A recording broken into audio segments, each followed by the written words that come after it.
Artūras Valeika ir Martynas Linkevičius. Šiam mačui teisėjauja Antanas Ramanauskas, pritraukdamas prie savęs Vilniaus Lietuvos Ryto komandos gynėją.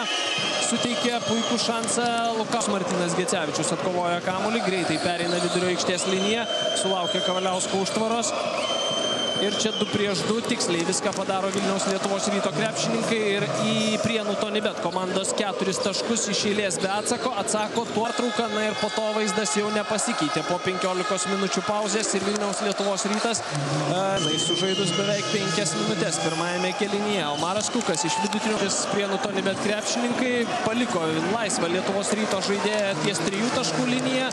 Daugelas į priekį, 3 prieš 1. Babrauskas iš 3 taškų zonos dar kartą netiksliai Songaila atkovoja kamuolį, bet čia buvo labai daug variantų. Į priekį čia vėl greita Lietuvos Ryto ataka, Juanas Palaciosui, šį Valeika, Gecevičius, Songaila iš po krepšio.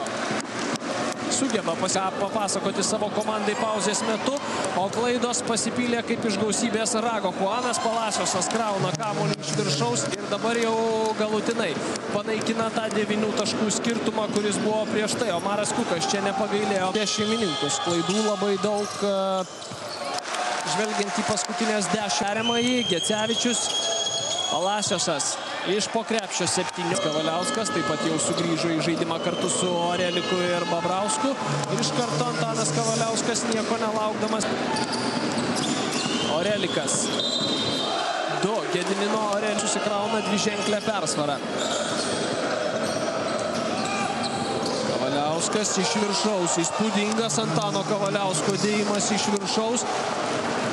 Dar spėja Kavaliauskas perduoti ir linkėjimus ten savo bičiuliams. Seibutis ir Martynas Gecevičius ir Zebienas Daudelas, kuris pirmose rungtynėse pelnė 12 taškų, išsprendė visas problemas ir jau turėjo 20 taškų persvarą prasidėjus 4. kėliniui. Labai plačiai išsidėstė Lietuvos Ryto krepšininkai ir iš karto atsirado erdvės ten krašte Gediminui Orelikui. Antrasis Vilniaus Lietuvos Ryto komanda pirmoje dalyje. Sėkmingai talkino Juanui Palaciosui.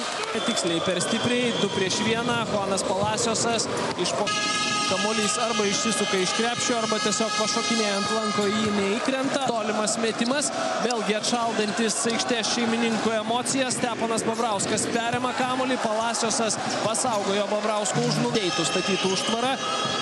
Gecevičius lysta kamuolys, tačiau stebuklingai kažkaip surado Martynas Gecevičius Juaną Palaciosą, nežiūrėdamas į komandos draugą. Jau buvo išslydęs kamuolys, pirmauja 2-0 ir jau birželio 11 dieną, trečiadienį, 19 val.